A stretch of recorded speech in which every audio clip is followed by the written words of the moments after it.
Amassing capital to me is about finding a smart, useful solution to a very hard, practical problem and being slow and methodical. Slow and steady against hard problems. Start by turning off your social apps and giving your brain a break. My name is Apurv. I saw some of the venture world at SoftBank, some of the tech world, and you said something about amassing capital. Today, what do you think is one of the best ways for us to amass capital on a risk-adjusted basis? I mean, the last part is just such a sellout part. Or risk-adjusted base. I don't know, fucking buy some bonds? I mean, I don't know. Here's what I would tell you, man. I think if you ask me who's building the most important, indelible company in the world, I've been very public about this, I think it's Jeff Bezos. Part of what he realized was the value of slow compounding. So here's my little theory about company value creation.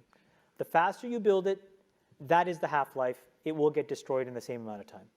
And so when you think about a lot of like social businesses, that's played out. And when you see sort of like what the top, so like, you know, does it take 8, 9, 10 years to build a really great consumer business? It'll take 8, 9, 10, 12 years to destroy it. And we may see the tipping point on a couple of these businesses. Right now, we may be seeing it in front of our eyes, regulatory or otherwise. So why is that an important statement? Amassing capital to me is about finding a smart, useful solution to a very hard, practical problem and being slow and methodical. And again, this is what I'm saying. You have to rewire your brain for that to be okay. How do you, in year 2 or year 5, come back to this room for your, what is it called when you get reunion? And say, I'm still working on the same thing. And when somebody says, and how's it going? You have the courage to say, it's hard. I haven't figured it out yet. I don't know. But if you figure it out and you have this moderate growth, moderate compounding, that is the key. That is like, that's gold. You know, I look at like our returns and it's so funny because it's like, you can get so enthralled by IRRs in our business. And like, you know, I have friends who run other organizations and they're like, we posted 92% IRR. And I'm like, well, you can't eat IRR. What does it really mean? And when you unpack it, what you realize is like fast money returns can completely really decay long-term thinking and sound judgment. And so I'm like, wow, I would really love to just compound at 15% a year.